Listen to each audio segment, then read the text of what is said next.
Welcome to University Eurodollar with Kalinowski, Emil. I'm your host, Snider Jeff. And before you throw your phone or your computer against the wall because you think it's rendering to you backwards, please don't do that. Please don't destroy your phone. In honor of the way that curves are upside down and everything's backwards, and central bankers and economists seem to be looking at everything the wrong way, we thought that we'd present our show today exactly in honor of all of those things. It's going to be backwards. Normally what happens on these episodes is that Emil will pick out a piece of mainstream trash and read it to me just to get my blood pressure up and to make sort of very emotional reactions to it. So because everything is upside down, because everything is backwards, today I'm going to be reading to Emil, and I'm really going to try to piss him off too. Now, I don't know if this is actually mainstream economic trash. It might actually be pretty good, but that's why we're going to do this. We're going to get Emil's opinion about what the Economist has to say about South Korea. Now, this was published on March 5th, 2022, so this year, about a month ago. Today is April 14th. And by the way, I'm Jeff. That's Emil. I think I said that backwards, but in case you didn't know who we are, everything's upside down at the moment, so bear with us. So this is called Kindred Soul, and of course the title is catchy because they spelled Seoul as in the name of the capital, South Korea. And the subheading is that this could spell enormous trouble. All right, are you ready, Emil? I'm excited, and I just want to tell the audience, I don't have any funny jokes, but this is wonderful for me. What a relaxing position to be in, not to worry about hosting the show. And I guess also for the audience, the punchline is going to be that South Korea has rung up a number, all of them, of early warning indicators of banking and financial crisis. You likely don't hear that in your mainstream financial press. And as the Economist article is going to talk about, they're wondering if this is something like what we saw in Japan. So don't spoil it. Don't spoil it. Okay, we got to get to. So this is Kindred Soul from The Economist, March 5th. In 1989, at the peak of Japan's economic and financial heyday, few dared suggest the country might one day be supplanted as the richest nation in Asia. And as always, Emil, the way this goes is that you, whenever you feel like you need to jump in, please jump in. Per person, South Korea was not even half as affluent. But then mighty stock and land bubbles popped in Tokyo, kickstarting several lost decades for the land of the rising sun. Meanwhile, South Korea... Hold on right there. No, hold on right there. I can't. I know. See, that's what you do, Jeff. Lost decades. Euphemism. Lost decades. It's incredible how the financial media, the press, is forbidden from using the word depression.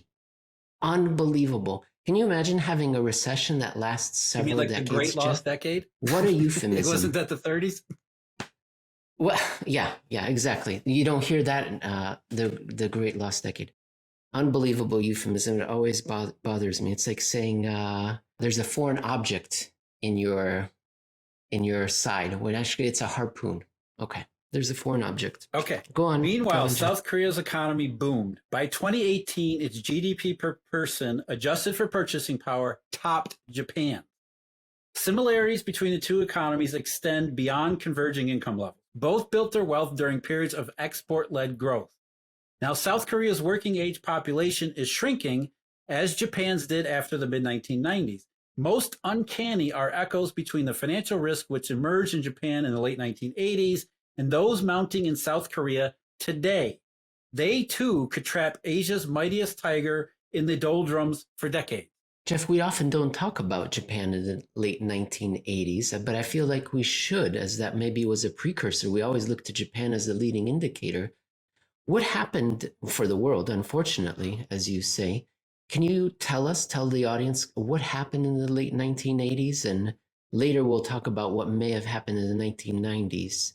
And what the mainstream theory is what happened in the 1990s, but just leading up to the bust. Well, just in very brief terms, Japan did what a lot of other countries do around the world or throughout history, which as an export powerhouse engaged in all sorts of comparative advantage, lots of money inflows, lots of financial inflows. And the Bank of Japan, which is supposed to be a very careful steward of the yen, actually was not, and allowed these credit bubbles. I know people will bring up the Plaza Accord in 1985, whatever, but essentially allowed these financial bubbles to proliferate, which is nothing more than bank expansion, monetary expansion internally, which, as we all know, doesn't ever end well. We were just talking about Michael Pettis in our article, our rebuttal to Zoltan Pozsar, and he's of the same mind as you are, Jeff. He also says that this is something we've seen many times before, what Japan experienced.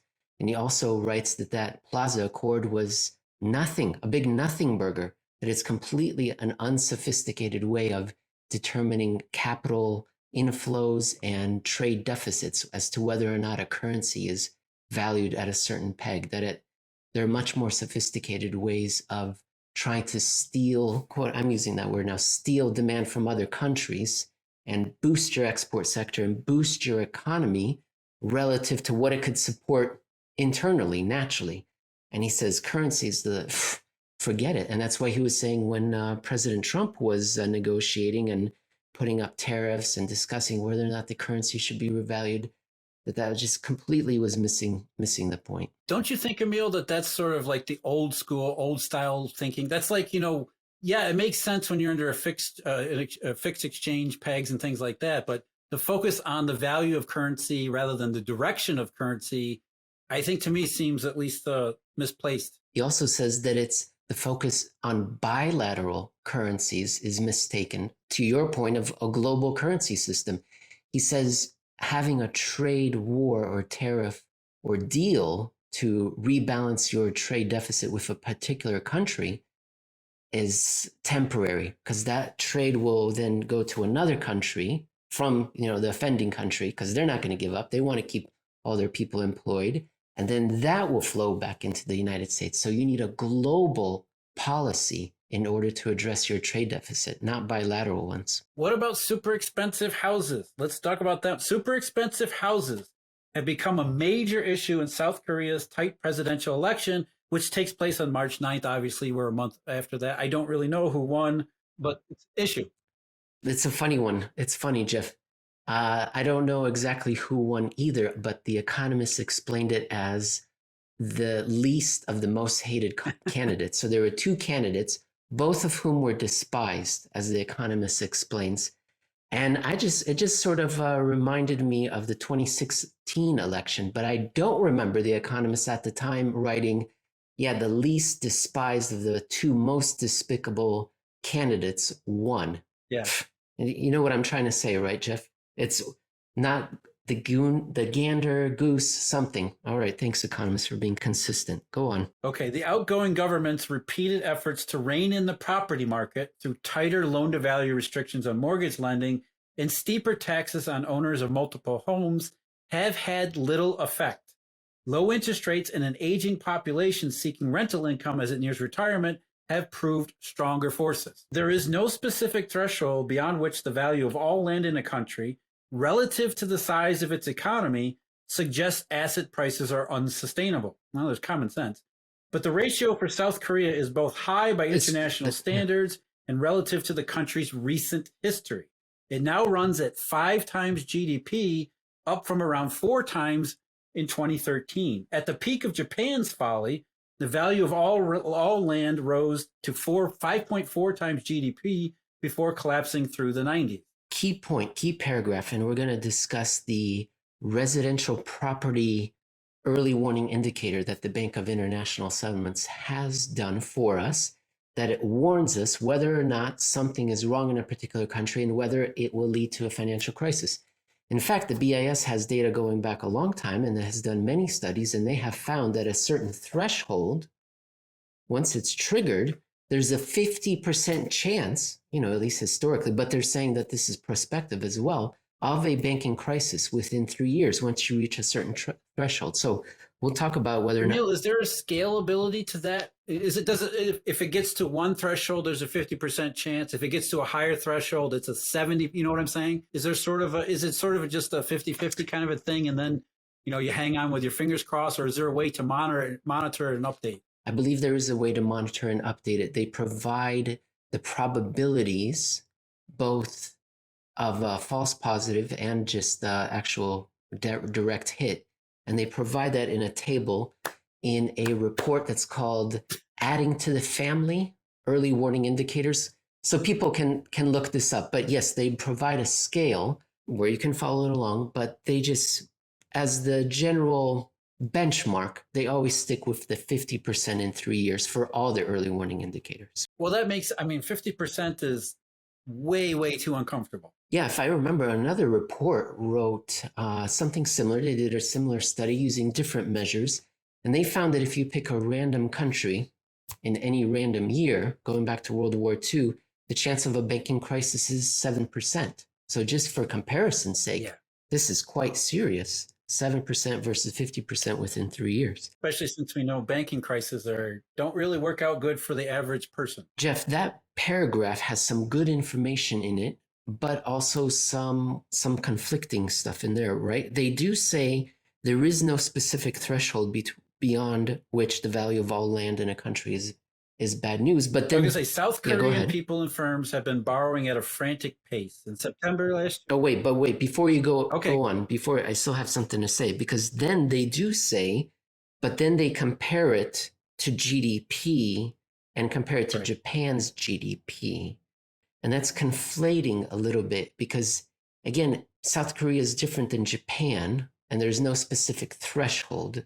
So we shouldn't compare South Korea to Japan. We should compare South Korea to itself. And then the threshold that was in Japan might be completely different than the one in South Korea. But they do hit on the point about, let me see, but the ratio for South Korea is both high in international standards, doesn't matter, and relative to the country's recent history. Bingo. That's the key, ladies and gentlemen. It's not just for South Korea, but for worldwide. The BIS has found that don't look at how expensive the property is in Hong Kong relative to Venezuela. That doesn't matter. It should be expensive in Hong Kong or Singapore or wherever. What matters is the relative recent history, long-term trend as they call it, 10 years at least, to where you are right now. And Jeff, would you know it, that the BIS very helpfully produces a data set that's about 6 months behind times. And they have provided us data and they have said, all right, where are the real residential property prices today in countries A through Z? And compare that then to their trend. Jeff, I'll give you 3 guesses, and the first 2 don't count, whether or not South Korea has rung that emergency early warning indicator. I'm going to go way out on a limb here and suggest and say that since we're talking about South Korea specifically, and that, it's never newsworthy when everybody's operating within normal tolerances, that there's a high probability that, yes, South Korea has probably exceeded that threshold, if probably more than by a little. And interesting, it was just the most recent quarter, the most recently available quarter where they rung it up. So it's just now, 6 months ago, where they're accelerating. And this article suggests it's only continuing. By the way, for people, if they're interested, other countries that have also run the residential property price early warning indicator, the Czech Republic, Turkey, I guess they've already had their financial crisis though, so it doesn't count. Yeah, so their prediction, Russia, Czech, Luxembourg, Slovakia, New Zealand, Greece, Netherlands, Croatia, Slovenia, Portugal, Hungary, Spain, Poland, Lithuania, Ireland, the Philippines. Okay, you want to go back along. South Korea, people and firms have been borrowing at a frantic pace. In September last year, September last year, be 2021, country's household debt stood at 107% of GDP, compared with 58% in Germany, 79% in America. Non-financial corporate debt runs to 114%, above the average for advanced economies. Now, this is important because the article suggests it recalls 1980s Japan too, and not in a good way. Richard Koo of Nomura Research Institute warns of a possible balance sheet recession. Before we get there, because that'll be your section, I want to know about the balance sheet recession and whether or not that's what happened in Japan, and so we can keep an eye on it in South Korea. But what they're discussing right here in that paragraph that we just talked about, again, they're bringing it up and they're comparing it to other countries. Like this is what it is in South Korea, and then here's what it is in other countries. Ignore that part. It's, again, just about what happened in your particular country if we want to be predictive. I mean, it's educational to know, okay, it's above the average for advanced economies. Okay, good. But where is it relative to your recent history? And again, the BIS has something called the credit gap measure, another early warning indicator separate from the residential property price one. And the credit gap here looks just at the private sector, Jeff. That's a key point, not the public sector. Let's see. There was a book by who? Richard Vague, A Brief History of Doom. I talked about it, but not in the last 6 months, I think. He went over the last 200 years of crises, and what he found is that it's private debt that causes the crises. The public debt causes a slowdown in growth. Private debt causes the crises. Cause and effect, right? The public debt comes after the private debt explodes, right? Mm-hmm. And so here in this article here, they say non-financial corporate debt. That's part of the private sector. That's not the bank. The other part that's in the private sector that are not banks is the households. So how much debt do the households have? How much debt does the corporate sector have compared to GDP? And then compare that to your recent long-term history. Jeff Snider, head of global research for Alhambra Partners. I'll give you 3 guesses. And again, the first 2 don't count as to whether South Korea has tripped that early warning indicator. We're believing that it did. It must have, right? For 6 quarters now. So this is a 50% chance of financial crisis. And that's up to last year? Is that up to the most recent data, which is 6 months old? So likely, I mean, it's probably correct. hasn't changed. So we're talking, what, 8 quarters? That's substantial. Yeah. The BIS says it doesn't matter if it's changed or not. Once you trip it, the countdown has begun. So the countdown is still extending.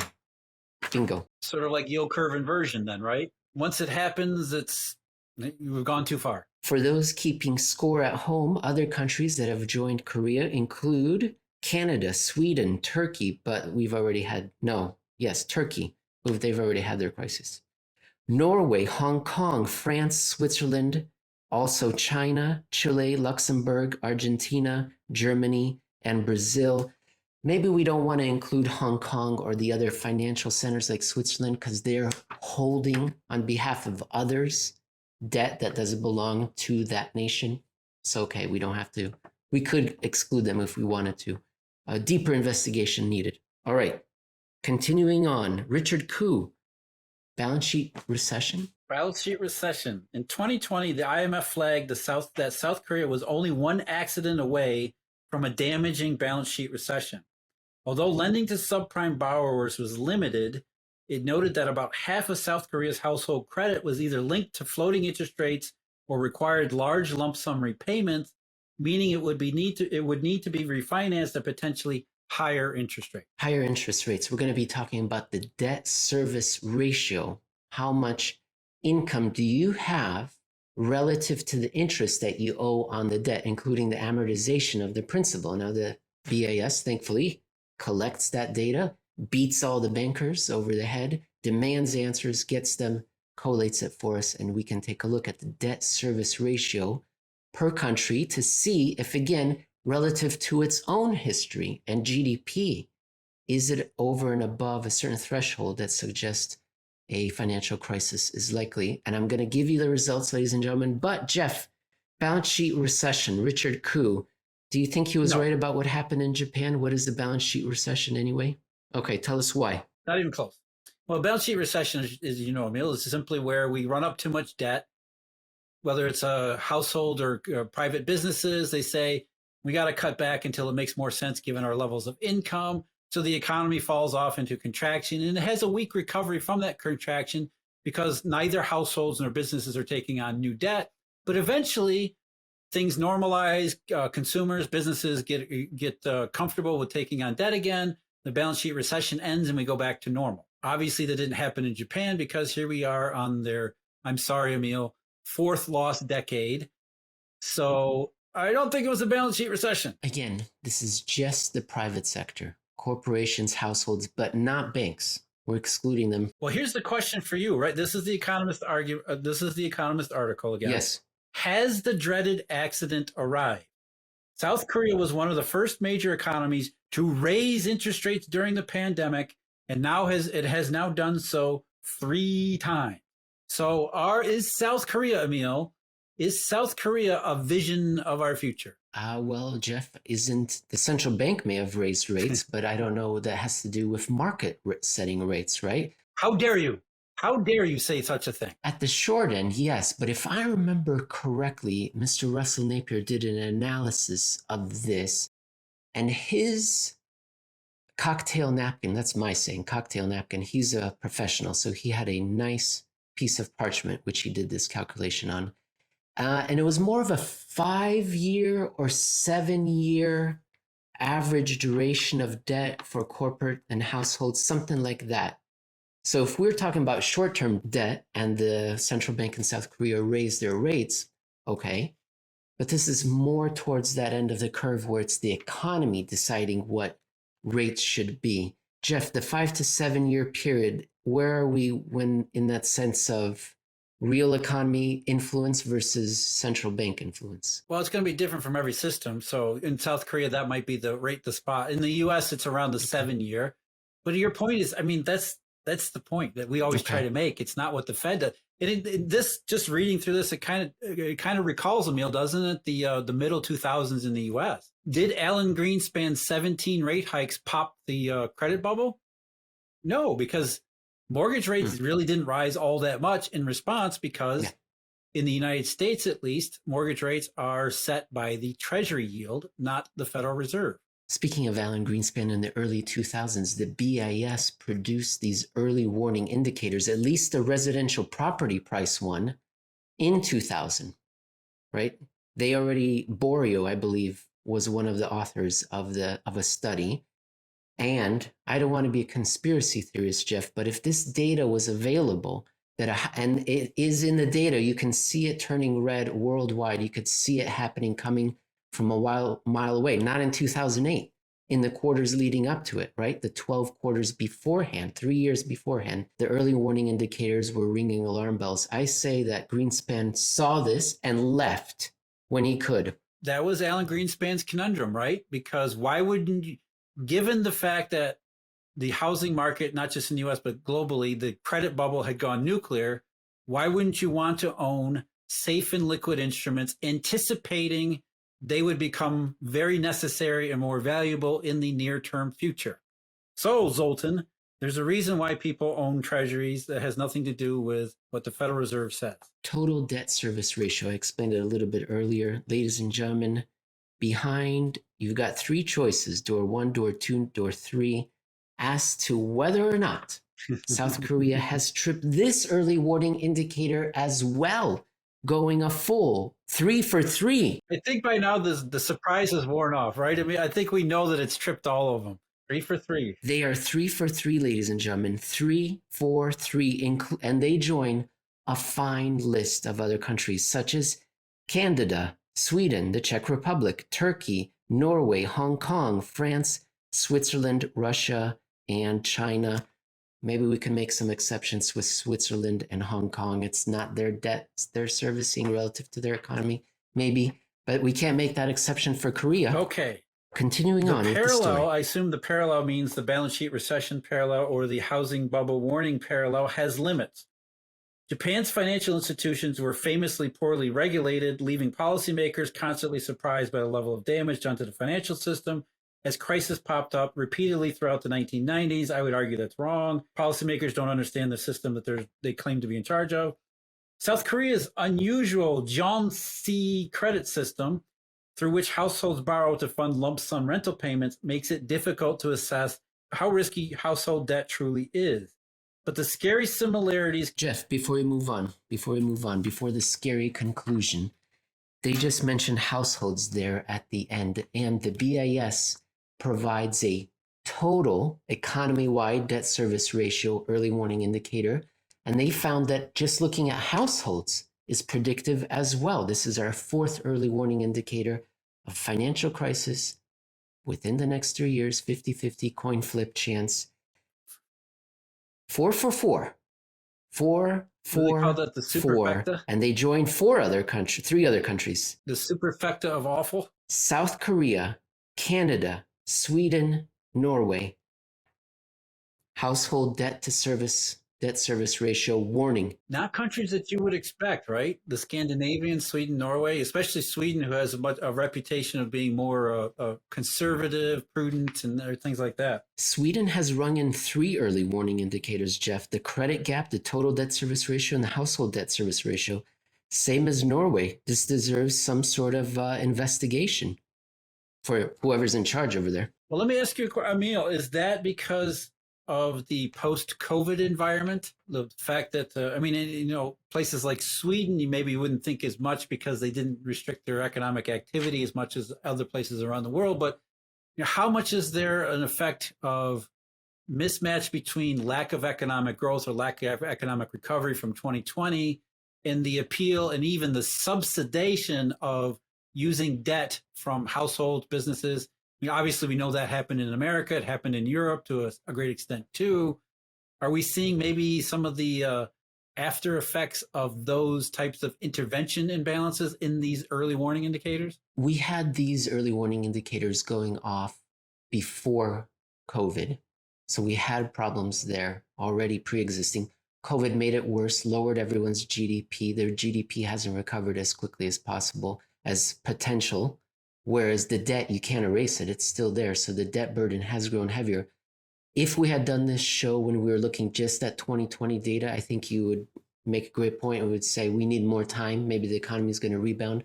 But this is now data in 2021. So we've rebounded. We're growing optimism. So economic activity is pretty good enough, as good as it's been when this latest data was being reviewed. So yeah, it was bad. It got worse.